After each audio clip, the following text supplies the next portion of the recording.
Alice Guillou, bonsoir. Vous êtes juge d'instruction à Pontoise. Yves Charpenel, bonsoir, vous êtes là, pardon. Premier avocat général à la Cour de cassation. À côté de vous, un avocat, David Coubi, bonsoir. Vous êtes en particulier l'avocat de Jérôme Kerviel, affaire qui a été évoquée dans notre premier plateau. Et enfin, Michel Deléan, bonsoir Michel, journaliste à Mediapart, spécialisé dans les affaires d'investigation et de justice. Fabrice. Oui, alors après avoir parlé avec parfois des hauts et des bas de la lutte contre la corruption, on a voulu un peu interroger avec vous et d'où vous parlez chacun, qui sont des endroits, on va dire, judiciaires différents, mais qui vous permet d'avoir une vision parfois panoramique de ce qu'est le fonctionnement de la justice. Quels en sont les blocages éventuels, institutionnels ou pas, et est-ce qu'on peut considérer aujourd'hui qu'on est dans une forme de misère de la justice, d'impuissance de la justice? Alors peut-être que pour commencer, est-ce qu'on peut faire un bref état des lieux de chacun et peut-être chacun nous dire, selon vous, quels sont les principaux blocages, puisque, un peu comme en mathématiques, on pose des problèmes pour avoir des solutions. Quels sont, dans l'institution, les principaux blocages qui empêchent la justice ou qui donnent ce sentiment à beaucoup de citoyens que la justice n'est pas si efficace que ça? Peut-être Monsieur Charpenel. Monsieur Charpenel. Écoutez, je pense que d'abord, la justice est d'abord victime de son succès. D'un bien est sorti un mal. C'est-à-dire qu'il faut savoir que nous sommes le pays, certainement d'Europe, pour rester en Europe, qui traite le plus de dossiers, avec d'ailleurs un nombre de personnes qui le traitent qui est inférieur en ratio à peu près tous les pays. En gros, entre 2 et 3 fois moins que dans n'importe quel pays voisin.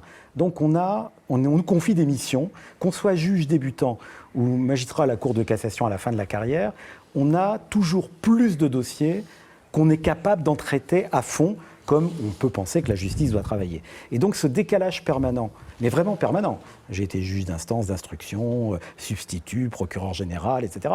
Le décalage, il est constant, et ça fait des années que c'est comme ça, est perçu par les acteurs judiciaires comme une frustration que d'ailleurs le public va ressentir, puisqu'on voit bien qu'on aimerait faire mieux. Globalement, la justice travaille beaucoup. Elle devrait travailler sans doute mieux, mais plus je ne vois pas pourquoi et comment elle ferait. Et donc la question est de savoir, sur les millions de procédures, je ne veux pas vous assommer de chiffres, mais aujourd'hui, depuis une manière constante, on traite en gros 3 millions d'affaires civiles, 5 millions d'affaires pénales. Par an. Par an, c'est complètement déraisonnable. Et on a en gros 8000 magistrats et un ratio de 2 collaborateurs par magistrat. On doit travailler dans tous les dossiers comme s'il était unique. Chaque dossier est une question pour la personne qui l'a amené ou qui s'est retrouvée devant la justice. Et donc c'est ce décalage sur lequel je voudrais insister. Moi je ne parlerai pas de misère, je parlerai de dysfonctionnement structurel qui est lié au fait qu'on court derrière une justice idéale, qui sans doute n'existe pas, mais qui pourrait quand même être plus proche, et qu'on est tout le temps confronté avec des progrès, parce qu'au fond, aujourd'hui, on a doublé le budget de la justice en 50 ans, vous imaginez. Le problème, c'est que les missions ont triplé. Et donc ce décalage entre ce qu'on doit faire et comment on peut le faire, on est félicité en Europe que sur un seul point, en matière de justice. Vous lisez les travaux du Conseil de l'Europe, je le recommande à tous, le CEPEJ, c'est un comité d'experts, ils comparent tout le monde de manière objective. Ils disent qu'il y a un point où la France n'est pas dernière, parce qu'elle est très mal placée partout, c'est en matière de formation des acteurs. Donc on a des gens plutôt bien formés, et qui vont être confrontés dès qu'ils font leur métier, qu'ils soient juges, procureurs, greffiers, à en fait des décalages entre la théorie et la réalité. Et c'est ça, à mon avis, le vrai mal de la justice française. Alors après, on travaille, en fait, on vend par appartement et on choisit les dossiers dans lesquels on va mobiliser les moyens qu'on a. Juste avant de continuer le tour de table et pour rester sur un constat très factuel, vous avez dit on a doublé en 50 ans le budget, mais passer de 1 à 2, c'est pas pareil que de passer de 8 à 16 ou de 100 à 200. Est-ce que vous pouvez juste nous dire quel est le budget de la justice et comment il se situe dans le paysage international? Oui, sans problème. On a 8 milliards d'euros annuels pour la justice, c'est le budget. C'est un chiffre qui paraît important, qui ne veut rien dire en tant que tel. Il faut le comparer. Chaque Français, tous les ans, paye pour la justice, c'est la part du budget, 61 euros. C'est les chiffres qui viennent de sortir, donc 61 euros. Un Allemand, quel qu'il soit, va payer 3 fois plus. Et un Suisse, 4 fois plus. Donc en réalité, pour arriver à un niveau de qualité, je ne dis pas que les Allemands et les Suisses font mieux que nous, mais vous voyez qu'il y a un décalage qui fait qu'on n'a pas beaucoup en investissant peu, pour dire les choses simplement, quelle que soit la qualité qui est objectif pour la majorité des gens qui travaillent dans la justice. Ils ont envie de faire ce métier, quel qu'il soit, mais objectivement, avec des bouts de ficelle, avec des pourcentages infimes. C'est vrai que passer de 1 à 2, c'est toujours difficile, mais ça ne fait pas décoller. C'est le fameux gap économique, on ne l'a pas encore vu. Alice Guillaume. Oui, alors en ce qui me concerne à l'instruction, ce qui, à mon sens, bloque le bon fonctionnement, c'est le manque de moyens, hein, tout simplement, d'effectifs, surtout de moyens humains, à la fois au niveau des magistrats, des greffiers, mais également des policiers, des gendarmes, à qui on donne des commissions rogatoires, également des experts qui sont aussi débordés. Et tout le monde ayant une surcharge de travail, je pense que la question, c'est qu'il n'y a pas assez d'effectifs pour traiter. Vous pensez que c'est dossiers. d'abord ce manque de moyens qui crée le mot n'a pas été prononcé, mais c'est un peu ce que j'ai compris, ce sentiment d'asphyxie permanent que les citoyens, d'ailleurs, de leur côté, considèrent aussi la justice comme ça, c'est-à-dire l'asphyxie, les délais, la lenteur, enfin c'est de ce dont on parle tout le temps.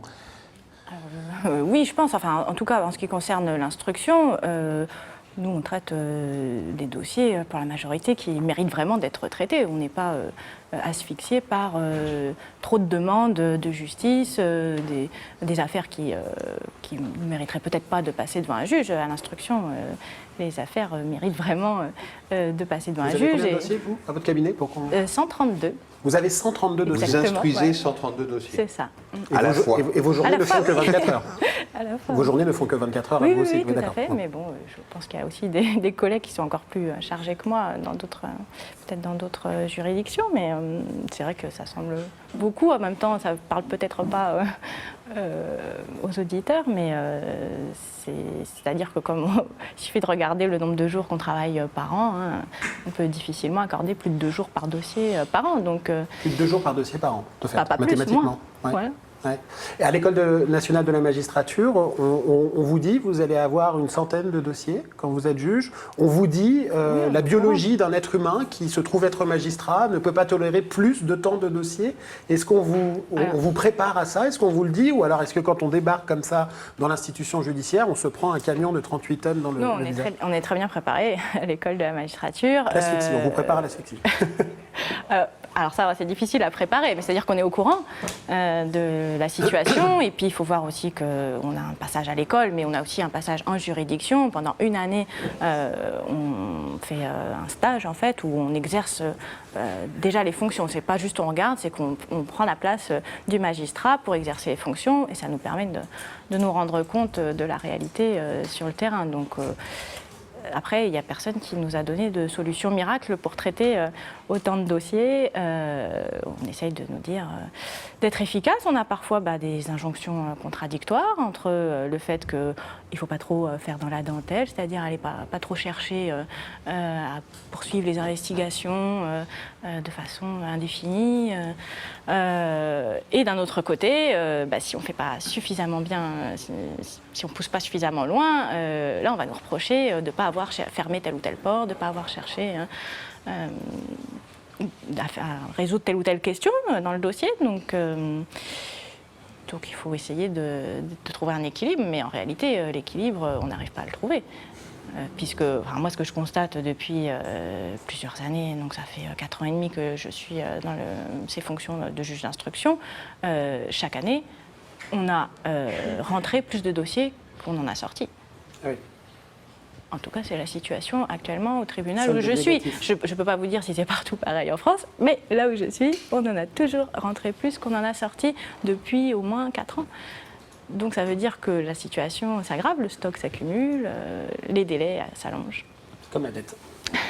David Kobi, avocat.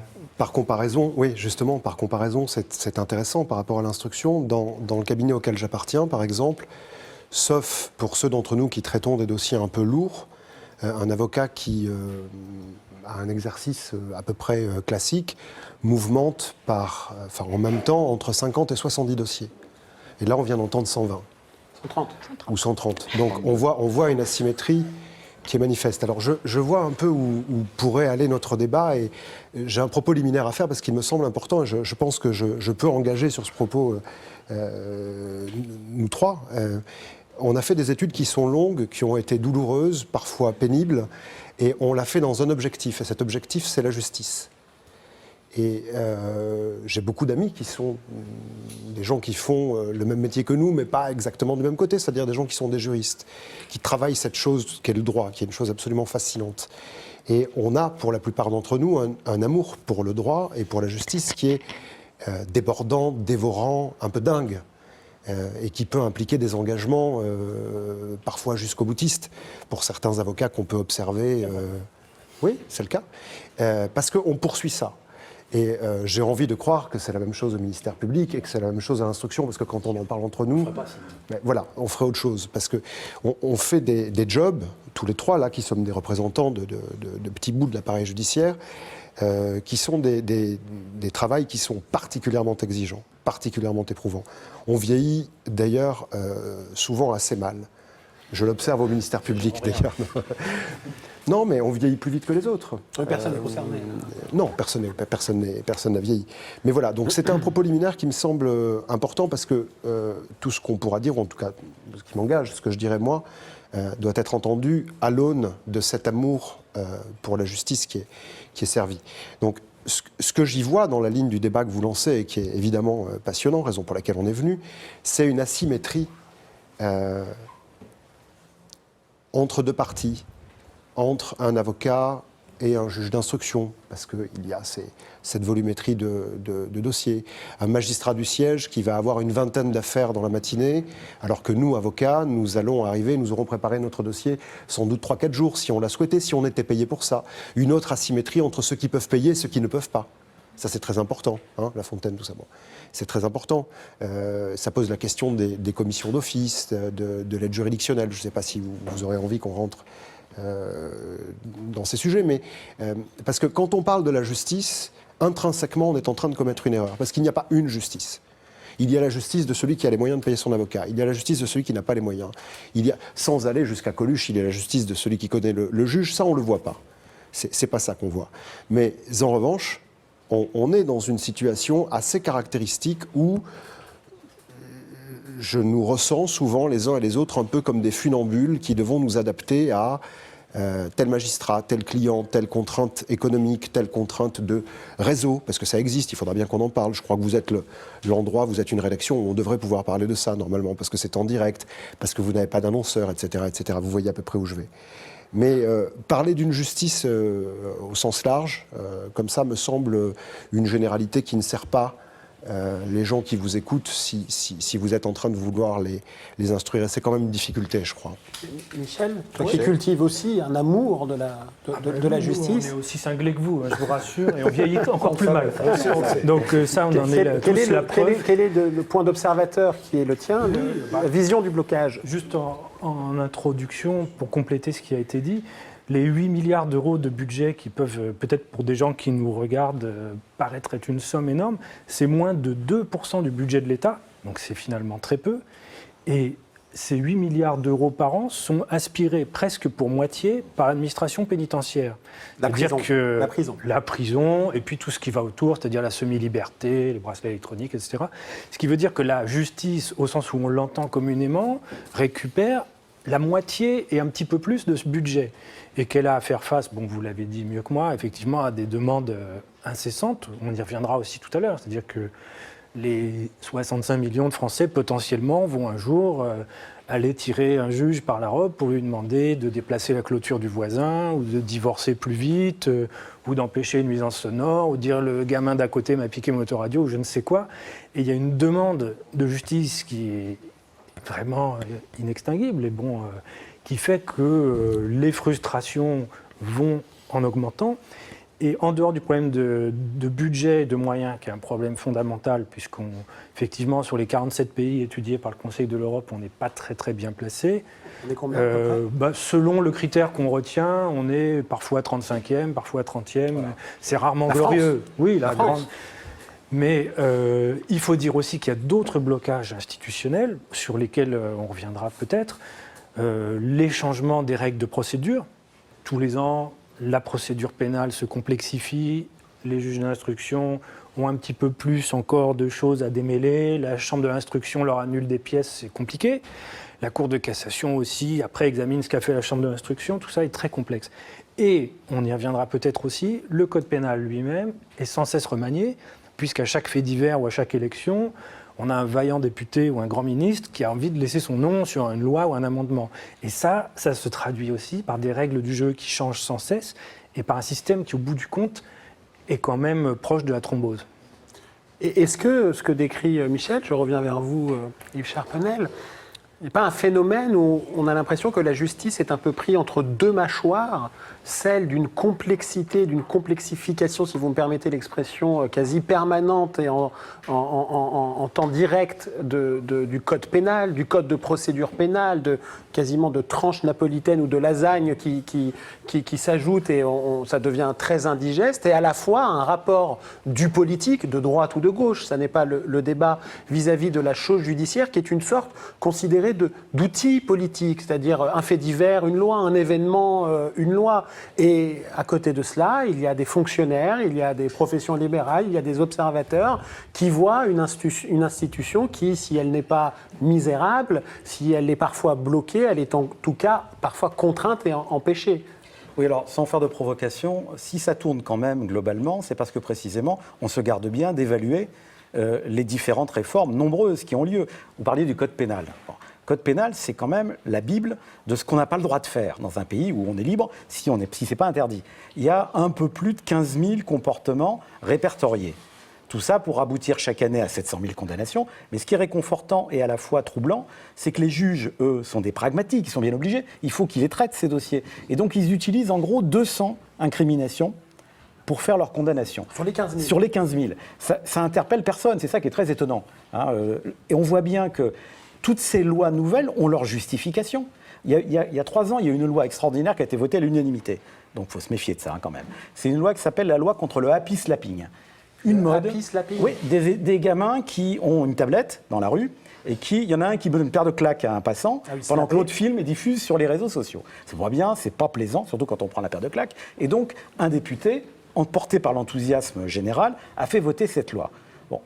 À peine la loi était appliquée, les décrets d'application, parce que c'était important, pris, que la mode avait disparu. Alors qu'on a fait pire depuis. Et donc, cette loi, finalement, n'a jamais connu d'application. Bon, le fait de l'avoir faite, c'était un signal.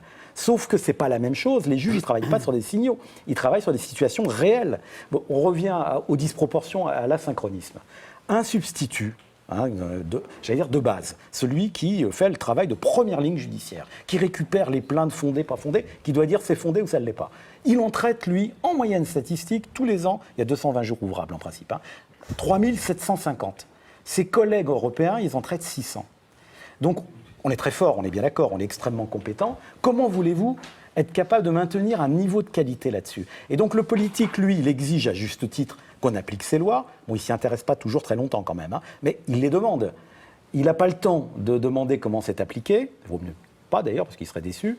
Mais pendant ce temps-là, nous, on est tous républicains. On applique les lois. On essaye de le faire. Et on va aller dans cet entonnoir, c'est qu'on applique ce qu'on connaît, c'est-à-dire les fondamentaux. Et donc, on va perdre en richesse de ça. Mais les deux mâchoires, elles sont bien là. Et puis, il y a un manque de compréhension de part et d'autre.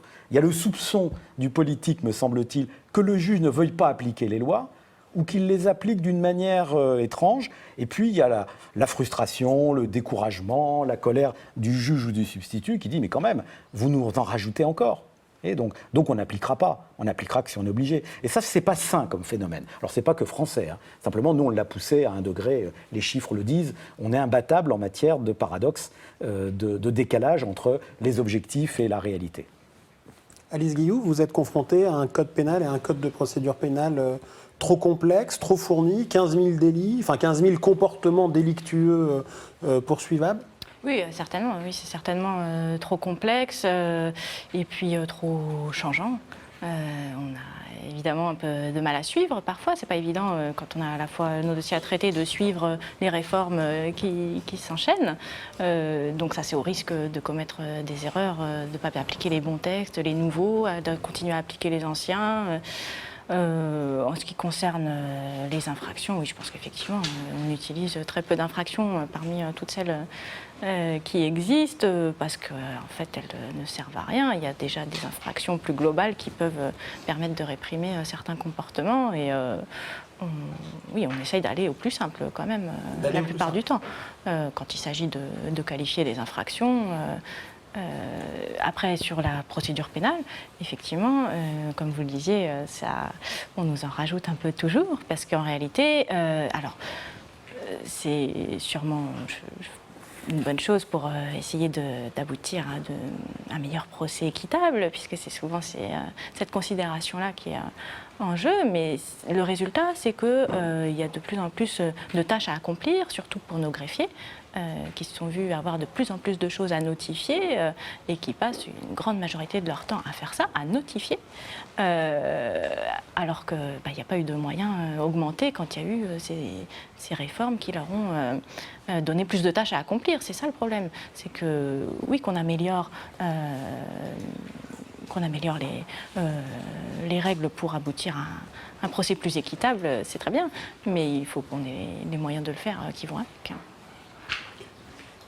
Michel, tu es d'accord avec ce que disait David Koubi en disant que de toute façon, parler d'une justice était finalement beaucoup trop vague et qu'il y a des justices, parce que c'est aussi ce qu'on a essayé de montrer ce soir avec le premier débat où on parlait de ces affaires absolument interminables avec des délais littéralement déments juste pour qu'une procédure s'enclenche et où finalement, en plus souvent, la décision de justice aboutit, comme on l'a vu, à une relaxe qui peut, disons, je ne sais plus quel mot employer, disons étonné, voilà, disons étonné. Et puis, la justice ordinaire, la justice qui passe et qui, nous semble-t-il, à nous, citoyens et justiciables, avant d'être journalistes, est souvent quand même infiniment plus expéditive. C'est-à-dire qu'on a l'impression que la justice passe plus vite pour certains que pour d'autres, quoi. Oui, c'est très vrai. Je crois qu'il y a plusieurs justices.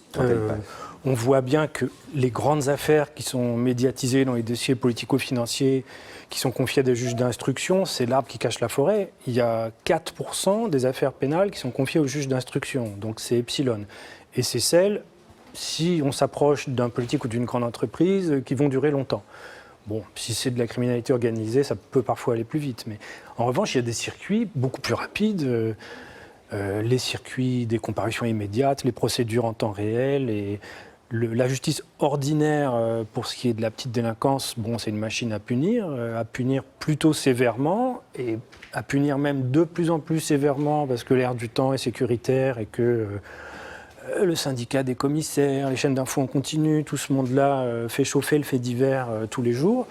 Et même le retraité dans son village alsacien qui n'a jamais vu un délinquant est capable d'avoir peur devant sa télé. Donc tout ça, ça crée un climat avec une justice qui est souvent dure, expéditive pour les petits.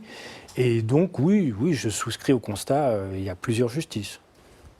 David Koubi, on essaye d'interroger un certain nombre, on a appelé ça les blocages, on peut appeler ça comme on veut. On vous a notamment invité parce que vous êtes l'avocat de Jérôme Kerviel. Je me doutais de ça. Oui, entre autres, pas que, bien sûr. Mais, et à la faveur de révélations et du travail de Martine Orange sur Mediapart, on a découvert un fait judiciaire qui est extrêmement rare et qui est très bavard, si vous me permettez l'expression. Au-delà des faits eux-mêmes, c'est celui de cette commandante de police qui a dirigé par 2 fois, je parle sous votre contrôle, les investigations concernant ce qu'on a appelé l'affaire Kerviel, qui cache en réalité peut-être une affaire Société Générale, qui est une sorte d'examen de conscience de la commandante de police, qui nous dit « j'ai été emmené dans une version des faits ». Vous allez nous raconter, mais surtout ce qui nous a intéressés pour ce débat, c'est qu'elle nous a dit, elle a dit sur procès verbal devant le juge, le doyen des juges, Roger Leloir, qu'elle a été incapable de discerner le vrai du faux, le bien du mal, entre guillemets, dans cette affaire, par un problème de technicité des incriminations, des délits potentiels. C'est-à-dire qu'on est dans le monde de la banque, de la bourse, tout ça va très vite, et en quelque sorte, il y a une pauvreté totale, technique, de formation, entre autres, de la police financière par rapport à ça, qui ne lui permet pas d'avoir ce qu'elle devrait avoir, c'est-à-dire le discernement. Oui, mais Vous mettez le doigt, Monsieur Arfis, au cœur du sujet. Tout à l'heure, on évoquait ceux qui ont de l'argent, ceux qui n'en ont pas, ceux qui paient leur avocat, ceux qui ne les payent pas, etc. Mais il y a aussi, est-ce qu'on a une justice qui fonctionne sur des dossiers classiques, ceux que vous évoquiez là tout à l'heure, en disant qu'elle était un peu brutale, un peu expéditive, vous parliez de ça tout à l'heure. Et est-ce qu'on a une justice qui fonctionne sur des dossiers signalés? Là, le dossier que vous évoquez, l'affaire qui s'est appelée Kerviel longtemps et qui a l'air de vouloir se renommer en Société Générale, est un dossier qui est signalé. Et donc, quand on a un dossier signalé, je ne sais pas ce qu'en penseront nos amis ici, mais tout le monde se fige un peu. Tout le monde se fige. Ça devient un dossier compliqué. Il faut faire attention. Il y a quelque chose Signalé, ça veut dire sensible. Oui, ça veut dire qui remonte très vite dans les chancelleries. Oui, vous avez un candidat à la présidence de la République, ou vous avez un fleuron de l'industrie, un politique, un membre, un acteur majeur du système bancaire. Là, en l'occurrence, c'est la Société Générale, et c'est ça dont on parle. Il y a des deniers publics qui ont été impliqués. Il y a eu le fond de ma pensée sur le sujet, c'est que si cette banque, Société Générale, a réussi à fabriquer le plus gros casse du siècle, avec une particularité assez étonnante, c'est que c'est un casse de banque mis en œuvre par une banque elle-même, elle y est arrivée grâce à la complexité de sa matière. Et en face de la complexité de sa matière, vous avez, parce qu'on parlait de l'instruction et on parlait du ministère public tout à l'heure, mais un magistrat instructeur, quand il émet la volonté d'avoir une commission rogatoire, il la transmet à qui ? À des OPJ, à des officiers de police judiciaire. Donc, qu'est-ce qui va remonter chez le magistrat instructeur ? Le travail de la police judiciaire. Donc, on peut interroger Madame le juge, mais je ne pense pas qu'elle fasse le travail de la police judiciaire. Donc, il y a un moment... Un juge est un directeur d'enquête. Oui, c'est ça. Donc, on ne peut pas et diriger l'enquête et aller vérifier ce qui est fabriqué sur le terrain. Donc, mon prédécesseur s'était procuré, pour le compte de Jérôme Kerviel, le média training. Donc, média training, ça veut dire comment on parle aux médias, comment on parle aux juges d'instruction, comment on parle au ministère public, comment on parle au tribunal correctionnel, de Société Générale. Qu'est-ce qu'il était marqué dessus ? Noir sur blanc. Restituer les faits négatifs, quand vous êtes face à un juge d'instruction, par exemple, ou au tribunal correctionnel, restituer les faits négatifs, les noyer dans les faits positifs en utilisant la complexité technique. C'est intéressant, je vous le redis. Les faits négatifs, noyés dans les faits positifs. Donc, je ne vais pas te mentir, je vais te dire, j'ai quand même fait une connerie, j'ai fait ça. Bon, je vais le noyer dans des faits positifs, mais je suis quand même un chouette garçon parce que j'ai fait ça, ça et ça et ça. Donc là, on noie. Et on utilise la complexité technique. Mais c'est absolument génial comme schéma. Parce que quand un magistrat instructeur aura ça entre les mains, avec ses 130 dossiers, ou il en aura peut-être moins, parce que parfois, ils sont dirigés vers des cabinets de juges d'instruction qui ont des plus gros dossiers, donc moins nombreux. Mais qu'est-ce qu'il va faire ? Il va appointer des officiers de police judiciaire qui vont devoir aller faire ce travail. Mais est-ce que vous pensez réellement que quiconque au sein de la police judiciaire ou, pardon Madame le juge, mais au sein d'un cabinet de juges d'instruction, sait comment fonctionne le trading ? Sachant que vous avez des ingénieurs qui sont, ou des polytechniciens, qui sont payés H24/7 pour fabriquer des produits structurés, de plus en plus structurés, de plus en plus complexes, auxquels vous, journalistes, parce que quand on est des banquiers, vous êtes un peu des emmerdeurs à venir regarder comment ça marche. Nous aussi, quand on est des avocats de la défense comme ça, vous voyez ? Donc, auxquels vous, journalistes, vous n'allez rien comprendre, auxquels eux, magistrats instructeurs, ne vont rien comprendre et auxquels la brigade financière ne comprendra rien non plus. Il serait intéressant de savoir combien la brigade financière avait de dossiers au moment de l'affaire dite Kerviel. Il serait intéressant de savoir qu'est-ce qu'elle a pris pour argent comptant, cette brigade financière. Il serait intéressant de savoir ce qu'elle a remonté à son magistrat instructeur, en l'occurrence Renaud Van Runbeck, dont il est dit partout qu'il doit être respecté car il est incorruptible. Je veux bien l'entendre, mais il y a un moment où, vu le désastre judiciaire qu'est ce dossier, soit on est corrompu, il faut l'exclure a priori d'emblée. Je le dis sans ironie, je le dis avec des mots simples, s'agissant de M. Renaud Van Runbeck, mais il faut, dans ce cas de figure-là, être en capacité de dire « je me suis planté ». Et comment je le sais ? Parce que ma cheville ouvrière vient de le dire. Qui est la commandante de... Mais oui, c'est-à-dire que quand elle vous dit « je suis convaincu de la culpabilité de Jérôme Kerviel à l'allumage du dossier, parce qu'on lui livre le grand truand de la finance, et qu'elle dit ensuite « je suis convaincu de son innocence, chemin faisant, enquête avançant, recevant de nouveaux témoins, me rendant compte que la banque a payé tout le monde 7 années de salaire fixe », des gens qui viennent témoigner contre Jérôme Kerviel. Alors nous, tout ça, ça nous rend un peu turbulents, ça nous rend un peu nerveux, parce qu'au bout d'un moment, quand tu racontes la même chose Là, on a une validation qui est extérieure, à laquelle on ne s'attend pas, qui arrive et qui émane de ce qui était la personne qu'on redoutait quand même beaucoup. Vous le savez bien, les avocats de la défense, le travail d'un OPJ, quand il est bien fait, il avait l'air de l'être, il était très à charge. Il a été pris pour argent comptant par le magistrat instructeur et s'en est suivi un statut qui était indécollable des crampons de Jérôme Kerviel. C'est-à-dire tu es le coupable au premier jour, et c'est 7 années de combat pour arriver à inverser cette tendance-là. Et je crois que ça, c'est modélisé par le système bancaire, par le système financier, par un certain nombre de politiques. Ils savent qu'il y a cette complexité-là pour changer de statut, qu'il est compliqué pour vous de comprendre, pour nous d'y arriver. On est dans une anomalie. L'avocat de Jérôme Kerviel en ma personne est une anomalie, mon cabinet est une anomalie, Jérôme Kerviel lui-même est une anomalie. Le fait qu'il tienne tout ce temps-là. Vous parliez de Martine Orange dans la rédaction qui nous accueille ici. Martine Orange, c'est une anomalie. On le sait, vous et moi, que c'est une anomalie. Tu pourras répondre à la Oui, mais donc s'il n'y a pas ces gens qui ne lâchent pas, eh bien ces dossiers ne sortent pas. Et j'en suis désolé, mais ce qu'on constate, c'est que par manque de moyens, Eva Joly le dit aussi, Georges Fenech le dit également, dans le cadre de l'affaire Kerviel, dite Kerviel, par manque de moyens, ces dossiers ne sortent pas. Il y a juste un point sur lequel je voudrais répondre. Vous parliez de l'espèce d'infotainment, de boulimie, des chaînes info, etc. Et en disant tout ça crée un climat. Ça crée un climat. Mais quand on est dans des dossiers qui sont plantés, quand nous on est mandatés pour les déplanter, j'essaie de parler clairement, on se sert de ça. On se sert de ces chaînes info-là et de ce système journalistique qui fait que si tu ne parviens pas à mettre de la lumière au milieu des murs épais des palais de justice, on a l'impression qu'il y a certains sujets qui continuent à être traités un peu entre amis. Quand on est avocat et qu'on a prêté le serment que prêtent les avocats, ça peut agacer de manière assez aiguë. Donc le procès de cette espèce info qui tourne en continu, etc. Je le connais, il m'agace quand je suis de l'autre côté, il faut se dire les choses comme elles sont un peu de temps en temps.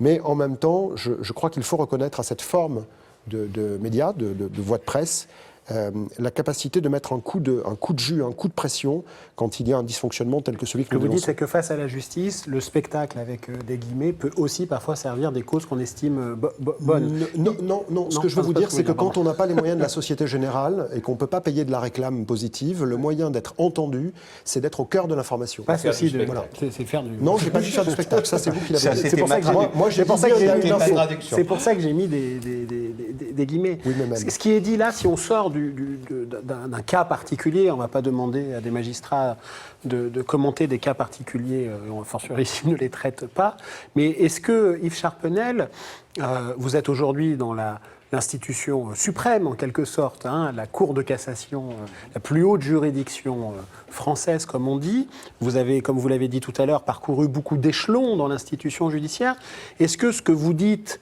ce que dit Maître Couby, résonne un peu à vos oreilles en termes d'absence de formation, de pauvreté technique d'un certain nombre de services, parfois de services enquêteurs, parfois sur des questions extrêmement techniques comme la justice financière, mais pas que. 15 000 comportements délictueux, vous nous dites dans le code pénal, on ne peut pas, quand on est un service enquêteur, maîtriser 15 000 comportements délictueux. Est-ce que vous partagez ce sentiment-là qu'en quelque sorte on crée une forme d'impossibilité, une forme d'impuissance à pouvoir traiter certains problèmes? Moi, je ne dirais pas ça, à vrai dire. Mon sentiment est un peu différent. Je pense que la complexité sur laquelle on est d'accord, il n'y a pas de limite, c'est tout à fait extraordinaire, en fait, a un effet pervers, me semble-t-il, qui n'est pas contradictoire avec ce que vous dites, mais qui est un peu différent. C'est qu'à force de faire dans la technique, vous devenez une sorte de mécanicien d'horloger de la procédure, bien obligé, et vous commencez à vous rendre compte, et c'est pas mal quand vous vous rendez compte, que vous décalez par rapport à ce qui nous passionne, c'est-à-dire la dimension humaine, les enjeux géopolitiques, etc. d'un dossier, mais vous êtes totalement tétanisé très vite si vous ne faites pas attention. Vous êtes seul d'abord, parce que même les policiers, ils travaillent en toute petite équipe, ils ne sont pas nombreux. Ils sont plutôt bien formés, ceux qui travaillent, mais ils ne sont pas nombreux. Les magistrats ne sont pas nombreux, on l'a déjà dit, on ne va pas le répéter, et donc on est tétanisé par l'aspect mécanique, pour éviter la sortie de route. Donc c'est ça qui devient assez obsessionnel. La Cour de cassation, Cour suprême judiciaire, C'est grandiose, on a des très jolies robes, hein, ça c'est à voir. Le problème, 30 000 dossiers par an À la Cour de cassation. à la Cour de cassation. On est le seul au monde à avoir autant de dossiers suprêmes. Ça veut dire que c'est plus suprême quand il y en a autant. Et donc on a le même mécanisme que dans un tribunal de grande instance, c'est qu'on fait des tris. Quand on a eu votre affaire, et elle reviendra, il ne faut pas se décourager, c'est sûr qu'on y consacre peut-être un peu plus d'attention que pour l'affaire de base. Moi, je travaille actuellement sur des dossiers de copropriété. C'est violent, je peux vous dire, c'est très très violent. Bon, mais il est évident que ce n'est pas les mêmes enjeux, et pourtant c'est des enjeux. Mais quand vous en avez 30 000, vous ne les traitez pas comme si vous étiez en fait un artisan haut de gamme qui va être le grand juge Saint-Louis sous son chêne, qui va en toute sagesse trancher après avoir médité. Donc là, on est dans le vertige obligé de la technicité, et on n'est pas là pour être des technocrates du droit. Et c'est ça le décalage, moi, qui me paraît le plus ennuyeux. Ça vaut pour les avocats, hein, parce que... C'est-à-dire que vous nous dites que la loi, le droit, ça n'est pas que de la technique. Bien sûr que non. Bien sûr que non. Et c'est ça qui fait l'intérêt de nos métiers et la frustration qu'on peut ressentir. Alors moi, je préfère quelqu'un de frustré que quelqu'un d'indifférent. Parce que quand vous commencez d'oublier, souvenez-vous d'une affaire dont on a à peine parlé, d'un juge à qui on reprochait de manquer d'empathie. Bon. Moi, j'ai eu l'inverse. Dans une affaire de tueur en série, j'ai eu une série comme ça d'affaires que j'ai eu à connaître, j'ai eu une victime, je recevais les victimes comme procureur. Elle me dit, savez-vous quand ça a été le pire? La maman d'une petite fille kidnappée, violée et tuée. Qu'est-ce que vous répondez à ça? Rien. Et elle me dit, c'est quand j'ai rencontré le juge d'instruction. Je lui ai dit, mince, qu'est-ce qui s'est passé? Elle m'a dit, au bout de 3 minutes, le juge s'est mis à pleurer. Elle s'est dit, mais si le juge pleure, c'est fini, je veux dire, il n'y a plus rien. Bon. Et je comprends le collègue à craquer devant la violence, j'allais dire, de la douleur, de la souffrance. Bon, on a beau être formé, on n'en est pas moins fragile parfois. Et donc, d'où l'intérêt de travailler plutôt en équipe quand on peut. Voilà, vous voyez ce genre de choses. Et donc, si on est un pur technicien, on va travailler dans le vide. Et on va dans le mur avec une certaine énergie, je dois dire. Mais en même temps, la technicité dont vous parlez, peut-être pour conclure, Fabrice, parce que le temps passe, là, on a le énième, dites-moi combien c'est un procès ou trop. Ouais. Alors, moi, je ne suis pas du tout un spécialiste de ça. Je lis les comptes rendus judiciaires de certains de mes confrères qui sont plutôt respectés pour savoir à peu près ce qu'ils racontent. Et c'est vrai qu'on n'en revient pas. Enfin, il y a une illisibilité de la justice. Pourquoi, tout simplement? Là, vraiment, la question est simple. Pourquoi et comment ce procès peut-il avoir lieu? Enfin, est-ce qu'on peut expliquer ça? Oui, techniquement, on le peut. Je ne rentrerai pas là-dedans. Parce que ça, même moi, j'ai fini par le comprendre. Mais techniquement, il y a toujours une réponse. Mais vous voyez bien ma question. Ouais, bien sûr. Non, mais ça ne suffit pas. La question, c'est l'opportunité du procès. Si vous n'êtes pas un bon technicien, vous êtes un mauvais juge, un mauvais procureur, un mauvais avocat. Si vous n'êtes que technicien, vous êtes également mauvais. C'est cruel et c'est dur. Donc, alors c'est vrai que c'est gratifiant quand on y arrive, parce qu'on y arrive quand même, globalement. Quand on n'y arrive pas, ça fait mal, parce que les conséquences ne sont pas que techniques. Et si je peux poursuivre un tout petit peu la question de Frédéric, qui interroge, puisqu'on parle encore une fois des blocages de l'institution, est-ce que ce n'est pas un blocage de l'institution, son incapacité parfois à faire son examen de conscience, à sanctionner s'il le faut? Je prends l'exemple de l'affaire Outreau. Il y a une personnalité, un personnage qui est le juge d'instruction, Fabrice Burgaud, qui incarne à lui seul quasiment la faillite judiciaire dans ce dossier. Pourtant, sans mettre en doute et minimiser ce qui a été son comportement d'un point de vue judiciaire, son enquête a été validée par beaucoup d'autres magistrats. Vous le dites, une soixantaine, la Chambre de l'instruction, à la Cour d'appel. On n'a pas l'impression, de l'extérieur, je ne suis pas un spécialiste de l'affaire Outreau, mais on n'a pas l'impression que c'est le dérapage d'une personne, que c'est en fait, le drame, c'est un fonctionnement quasi normal, entre guillemets, de la justice. Et pourtant, une commission d'enquête parlementaire, bipartisane, droite, gauche, des propositions.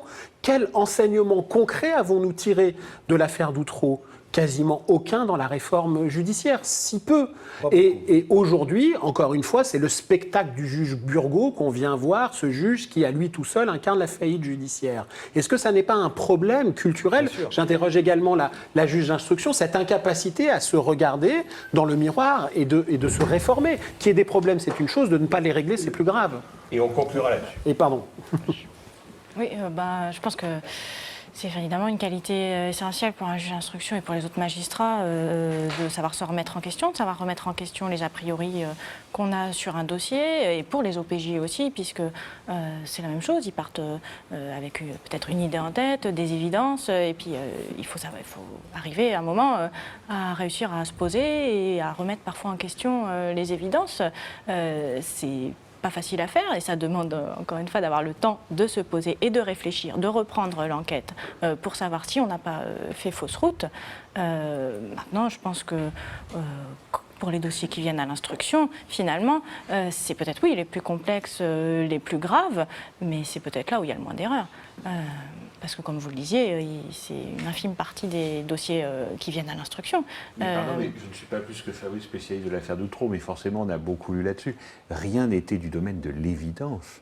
On a plutôt l'impression d'une construction mythomane qui a été validée par la justice. Quand je vous parle d'évidence, je veux dire que, du point de vue de la personne qui reçoit l'information, que ce soit l'OPJ ou le juge, quand on entend certaines personnes, alors je ne vais pas parler de l'affaire Doutreau parce que je ne connais pas suffisamment les détails, mais quand on entend certaines personnes, certaines victimes qui vont me dire il m'est arrivé ceci, il m'est arrivé cela, c'est la première évidence qu'on a, je pense, dans un dossier quand on est OPJ, on reçoit une plainte d'une victime et donc on a tendance à la croire. Après, on va chercher est-ce qu'elle ment ou pas, mais voilà, c'est ça les évidences qui se construisent petit à petit au cours des dossiers, entre ce que vont dire certains, certaines preuves qu'on va trouver, et voilà. Donc, ce que je voulais dire, c'est que à l'instruction, je pense qu'on prend quand même le temps, justement, de revenir et de se reposer la question. Surtout, à la fin du dossier, on refait le point sur toute l'enquête qui a été faite. Alors que pour des dossiers qui passent en comparution immédiate, par exemple, personne ne prend vraiment le temps de se poser, de réfléchir. Alors, ça semble des dossiers simples, mais il y a quand même souvent des personnes qui clament leur innocence. Est-ce qu'on ne fait pas parfois plus d'erreurs dans ces dossiers-là? Moi, j'ai appris à l'école que les journalistes avaient comme cœur de métier de vérifier leurs sources. Le cœur de métier de magistrat, quand on n'est pas au pénal, mais c'est vrai au civil aussi, hein, mais au pénal particulièrement, c'est de vérifier ce que les gens vous mentent tout le temps, globalement. Et parfois, pire, ils vous mentent de bonne foi. Et ils ont le droit de le faire. Et ils ont le droit de le faire. Donc, on n'a pas de jugement moral à porter là-dessus. On doit vérifier. Quand on est mis en examen, on le fait en amont quand on est au parquet, on le fait plus en aval quand on est juge d'instruction. Donc, il est évident qu'on peut se tromper et que ça ne doit jamais être l'affaire. La théorie du bouc émissaire, vous l'avez dit, c'est une honte. Je veux dire, je ne rentre pas sur la faute ou la faute de tel ou tel. On voit bien que c'est un problème de méthode globale. Quand le système produit ça, et je ne veux pas caricaturer, mais on a quand même de temps en temps des outreaux qui arrivent. Hein, bon. La grandeur du système, c'est d'être capable d'en tirer des conséquences. Parfois, on le fait plus ou moins bien. Hein. Moi, j'aime bien en tout cas, inciter à pratiquer, soyons modestes, la célèbre phrase de Confucius qui disait qu'il vaut mieux allumer une lampe que maudire l'obscurité. Encore faut-il avoir le temps de le faire. David Couby, une conclusion. En un mot, s'agissant d'Outreau, qui n'est pas un dossier dans lequel apparemment nous avons travaillé, en tout cas dans lequel je n'ai pas travaillé, le juge Burgos, c'est un personnage qui est central, parce que comme vous le disiez, qu'est-ce qu'il en reste? Il en reste les bévues du juge Burgos. Mais ça n'a pas marché comme ça. Il y avait beaucoup de gens qui l'environnaient. Donc le juge Burgos, on a adoré collectivement, si on peut prendre une seconde pour s'en souvenir, le lyncher médiatiquement, le stigmatiser, parce que ça n'était que lui. Et pendant ce temps-là, il n'y avait aucun examen de conscience de la justice telle qu'elle était. Et dans le dossier qui, moi, m'occupe et qui a fait, puisque vous l'avez rappelé que j'ai la chance d'être parmi vous, j'entends ce que disait Madame le juge d'instruction, j'aurais adoré que vous soyez en charge en 2008, mais quand vous dites on instruit en charge à décharge, on a tendance à croire, etc. Enfin, moi, je représente quand même un citoyen français qui s'appelle Jérôme Kerviel, qui a été condamné à 4,9 milliards d'euros de dommages à intérêts sans le début de la moindre expertise judiciaire. Je représente ce même homme qui a été condamné à 5 ans dans 3 fermes. Pour les juristes que vous êtes, vous voyez à quoi ça correspond, 5 ans dans 3 fermes. Pour avoir abattu de sang-froid, ah ben non, c'est pas ça. Pour avoir prétendument perdu cet argent dont la perte n'est évoquée que par la banque et la banque seule. Donc la théorie du bon livre ouvert à la bonne page que vous dispensez parfaitement bien et dont je suis certain que vous l'appliquez quotidiennement, je veux redire à l'instant, parce qu'en fait je suis venu pour ça, donc je le fais, que dans ces dossiers signalés, eh bien ça ne marche pas. Ça ne fonctionne pas. Et ça commence à devenir agaçant pour les gens qui nous regardent, parce que désormais ils le comprennent. Il y a les réseaux sociaux, on ne peut plus faire comme on faisait du temps de nos parents, de nos grands-parents et de nos arrière-grands-parents, c'est-à-dire dysfonctionner dans notre coin en se disant, bon ben moi je suis le ministère public, je fais bien comme je veux, je suis le juge d'instruction, je fais bien comme je veux, je suis l'avocat, je fais bien comme je veux. Maintenant ça ne fonctionne plus. Donc on va rentrer dans une ère judiciaire qui va être assez fascinante, où ceux qui arrivent à se parler dans ces divers corps judiciaires vont se mettre un peu entre eux, nous peut-être, d'autres, vous, d'autres, des journalistes judiciaires, des commentateurs, des avocats, des anciennes erreurs judiciaires, comme Roland Agré, par exemple, erreur judiciaire lui-même, vont se mettre ensemble pour réfléchir collectivement à comment ça marchera mieux. Voilà, je crois que ça sera intéressant. Michel, un tout dernier mot. Ouais, un Et tout joyeux. petit mot rapide, juste pour rappeler, parce que le temps passe vite, les gens ne s'en souviennent pas, que l'affaire Doutreau avait été aussi récupérée politiquement et que le juge avait été présenté comme ça au pilori alors que des dizaines de magistrats avaient suivi le dossier parce que derrière, il y avait un projet de Sarkozy de supprimer le juge d'instruction. Ça a raté, mais c'était quand même le projet de l'époque. Alors heureusement que ça a raté, parce que supprimer le juge d'instruction, tant qu'on a un ministère public sous tutelle de l'exécutif, ça deviendrait un autre pays que la France. Merci beaucoup à tous les trois d'avoir participé à ce débat.